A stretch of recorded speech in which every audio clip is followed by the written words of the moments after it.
with this. Well, Callum Smith's trainer had this to say. He says he's not convinced that Saunders is a proper draw. He's basically saying, in order to get a big turnout at Anfield, a proper dance partner is needed, and he's not confident that that's Billy Joe Saunders.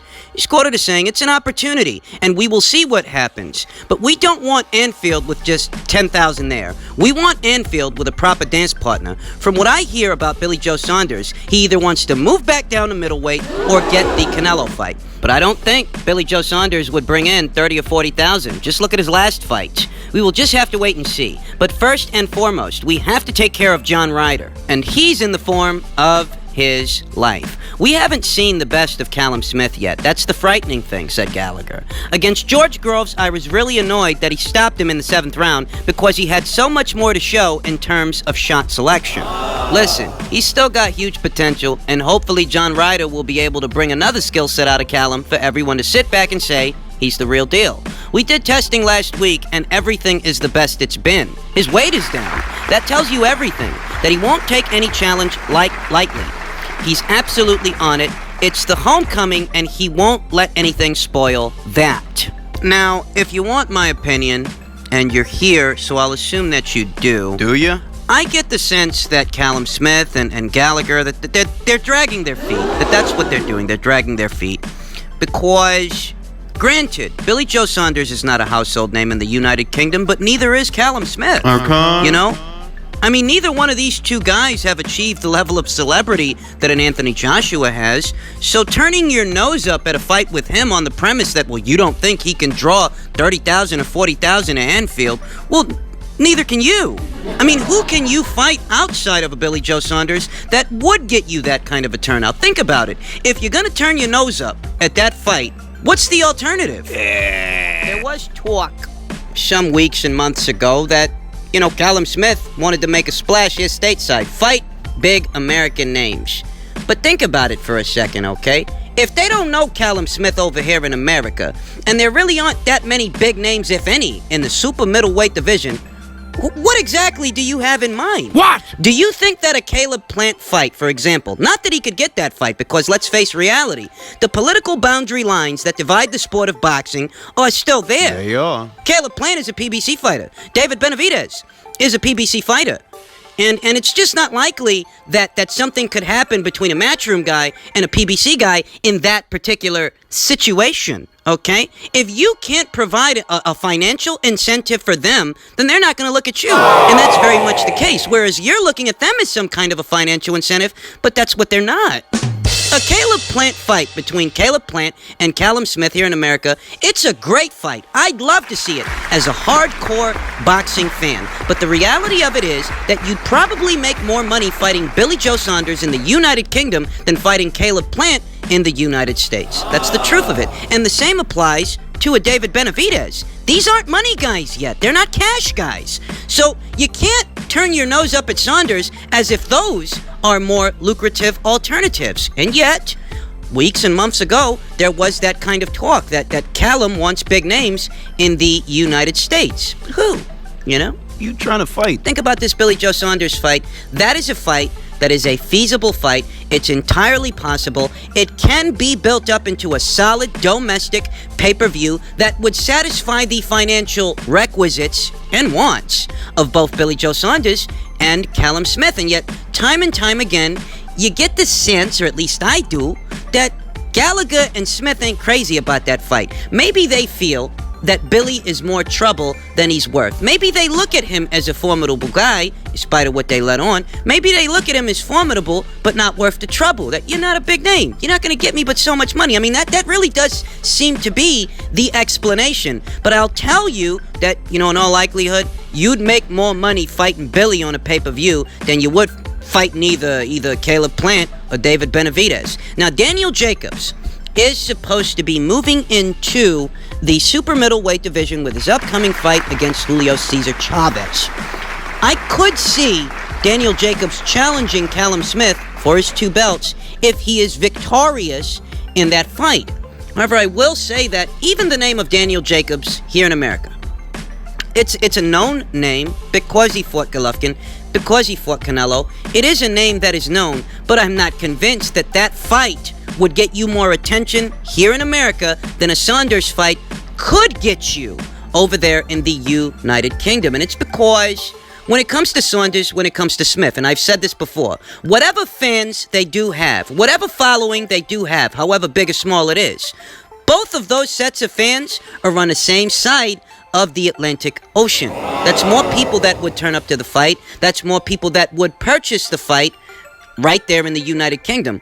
Whereas over here in the United States, they don't know Callum Smith. They might know Daniel Jacobs, but his name and his name alone, for example, his name and his name alone is not big enough to make that a big fight. It'd grab some interest, I think it would, but not as much interest as two undefeated champions from the United Kingdom squaring off against each other, both O's, both belts are on the line over there in the UK. I think it's a bigger fight. Comparatively. I've heard it expressed from both Hatman, Boxing Talk with Aid, and Boxing Beats and Rhymes. Very good channels, by the way, channels that I'm subscribed to, that neither one of them are stars, neither one of them are celebrities over there in the United Kingdom, and perhaps people have a misapprehension that Callum's name is bigger than what it is. And I reiterate, I don't think that Callum's a big name over there. I definitely don't think that Billy's a big name over there. I don't. But what I do think is that, respectively, a fight between the two is a more titillating situation over there, a more lucrative situation over there than anything either of them could do over here, short of a Canelo Alvarez, or short of a Gennady Golovkin. Assuming you could even land them. Context is key. I'm not telling you that a fight between Smith and Saunders is on the scale of Joshua versus Klitschko. No, I'm just saying that if the basic idea is turning over a profit, being involved in a sizable situation, a significant fight of significant value, okay, Saunders is of a greater value over there in the UK. Smith versus Saunders as a package, not the individuals, but as a package. It's a better fight, it's a more significant fight than anything you could do in the United States, because the super middleweight division is not one of the glamour weights, okay? Not over here. They're not watching Caleb Plant or David Benavidez as hard as they're watching other guys. So I mean, why turn your nose up at Saunders at all? You should be itching to fight that guy. And given that he just looked like shit, you really should be itching to, get that guy out of there. He looked bad in his last fight. Okay, now's when the time is right to strike. Strike while the iron is hot. While this guy's looking vulnerable, looks like he's got his eyes off the ball. He's so worried about a Canelo. He's struggling with these lesser guys, okay? Now is the time to act. And yet, it still feels like Gallagher and Smith are dragging their feet. That's the fight to have. For Billy, it's the same fucking thing. You're worried about getting Canelo, you just look kind of regular against this guy. You need redemption. You need to make some noise, make some waves. A Smith fight, it's a great fight. Saunders didn't do a whole hell of a lot as a middleweight. What's he looking to go back down there for? What? Is it for a Golovkin fight? You still riding that scooter? Okay, you're a super middleweight now. You're a 2-division champion now. There's at least one world champion on your side of the street, on your side of the pond. And yet you guys keep averting your eyes. I'm telling you, that's the fight to make. For Billy Joe Saunders and Callum Smith, that's the fight to make. In other news, newly crowned WBA welterweight champion Manny Pacquiao is weighing his options for a springtime return. And as previously reported, the front-runners' names, they haven't changed. It's either going to be Danny Garcia from Philadelphia or Mikey Garcia from California. But one way or another, these are the two front runners to win the Manny Pacquiao sweepstakes. And, in the article, they talk about how Errol Spence was supposed to be swapping punches with Danny Garcia sometime next year, but the whole car accident business kind of threw a monkey wrench in that. I mean, we really don't know with any absolute certitude until further notice the real state of unified welterweight champion Errol Spence. And if that fight don't happen, I'm sure that Danny Garcia is receptive to fighting Manny Pacquiao. The same applies to Mikey, who's been rather indecisive the last couple of weeks and months as to whether or not he's going to stay on the PBC side of things or if he's going to decide to go over there to DAZN and see what they have to offer him. In truth, as far as Mikey Garcia, I'm more intrigued by the proposition of him going over there to DAZN and seeing what could happen, because maybe that gets us a Mikey Garcia versus Josh Taylor fight at 140 pounds. 140 pounds where I think Mikey is more adequately suited to fight rather than as a welterweight. I just don't think that Mikey's cut out to be up there, but, he left the door open, so we'll see if he walks through it. For Manny, he might. Yeah. Tell you that I'm not holding my breath, though I'd like to see him go back to 140. I'd like to see him fight a Josh Taylor, but in truth, Mikey Garcia, like anybody at or around 147 pounds, knows that Pacquiao is the payday. And if Pacquiao is looking at Mikey, I'm sure that Mikey is looking back. Thus, even though I would like to see Mikey just do something different from what everybody else over there is doing, stalking Manny Pacquiao, hoping they can get a fight, even though I'd hope that Mikey would, Break the chain. deviate from that, I'm not holding my breath. I'm just not. In all likelihood, he's going to be holding out for that Pacquiao sweepstakes the same as everybody else. And just the situation as a whole, Pacquiao returning in the spring of 2020, potentially eyeing these two opponent options, I'm just not expecting much in the realm of surprises. Won't be any. In all likelihood, it's going to be one of these two guys. I can't think of anybody else who Manny and his team, Sean Gibbons, Boo Boy Fernandez, Freddie Roach, these guys, I can't think of anybody else that is attractive to them for Pacquiao's next opponent, aside from those two guys. There was already a previous interest expressed by his team for those two guys, so in all likelihood it will be one of them. And if it comes down to Errol and Manny for Danny Garcia, who do you think he's gonna pick? Manny. And Mikey. If Mikey really were open to other avenues of opportunity with other outfits and other platforms, he would have made that decision already. So if he hasn't yet, it's because in all likelihood, he's gonna stay put. So in the realm of surprises, I'm not expecting any. I don't know if you are, but I'm not. So the question then becomes, if these are the two front runners for what is to be Manny Pacquiao's next opponent, which one of them would I rather see Manny fight? And I'd have to say I'd rather see Manny Pacquiao fight Danny Garcia than Mikey Garcia. I don't want to see anything of Mikey Garcia at 147 pounds because, I reiterate, I don't think he's cut out to be up there. Whereas Danny's got the experience. He's been in there with Keith. He's been in there with Sean. He just sparked out Adrian Granados, Brandon Rios. He sparked these guys out. I mean, I think that in terms of an aesthetic, which fight do I think would be more entertaining? I think a Danny Garcia fight would be more entertaining. And for Manny, it would be a more credible scalp than Mikey. Because Mikey's not cut out to be a welterweight. He's just not. Danny's been there. He's done some things. He held the belt there for a little while, but he still held the belt there for a while. So I prefer Danny Garcia versus Manny Pacquiao over Mikey Garcia versus Manny Pacquiao.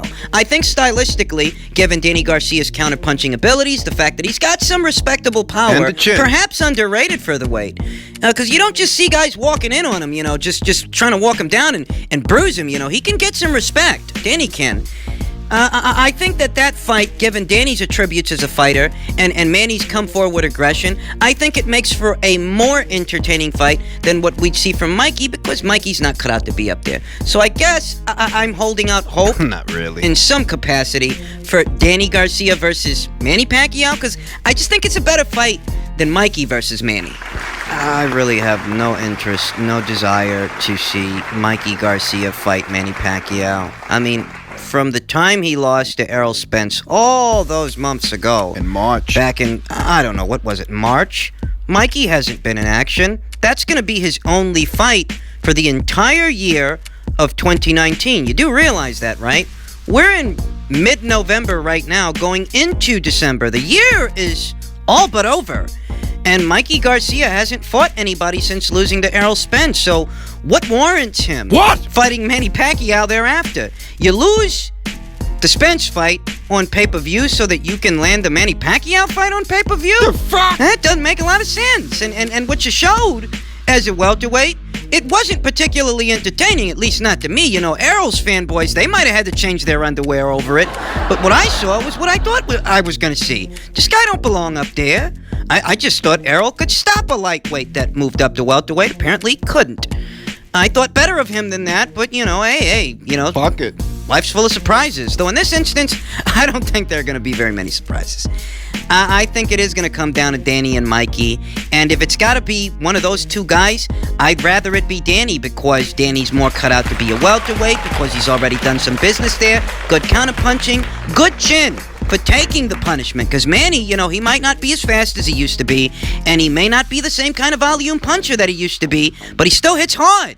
And because Danny can deal with a shot, that makes for interesting situations. That is counterpunching, his boxing ability. That Danny doesn't have some of the physical gifts some others have. He doesn't have the fastest feet, and he doesn't have the fastest hands. He's not particularly athletic, but he's still a well-rounded fighter. He's still defensible in spots, still offensive in spots, good power, good chin. Against Manny, I think the fight could actually be a good fight. You sure? At least better than a Mikey Garcia fight. So maybe it works out the way Danny gets the Pacquiao fight. Mikey, I don't know. Maybe Mikey decides to stay at welterweight and he fights Josecito Lopez, who's coming off that win over John Molina. Maybe it happens that way. It's hard to conjure that they would afford Mikey Garcia another pay-per-view opportunity, given that he showed so little in the one he already got. I just don't know. I don't know. I mean, it is an opportunistic opponent for Manny, but at the same time, does anybody really want to pay $75 to see Mikey Garcia on a pay-per-view at 147 again? I know. Yeah, I don't think so. I don't think so. Maybe what they do is they make Danny fight Manny and put Mikey and Josecito on the undercard as the co-main to the main. It's predictable enough that the PBC would do it. It seems like something that they would do. So, I mean, I'm kind of expecting to see that. Whatever the case is, in the realm of surprises, in all honesty, I'm not expecting many, if any. I've no demands of an aging champion like Manny Pacquiao. I don't. I mean, I think he's proven as much as there is to prove for a fighter. Thus, I don't find myself demanding more of him. And, what he decides to do hereafter, it really just reads like extra credit. He doesn't owe anybody anything. So, if he fights Danny, I'll take it. I'll take it.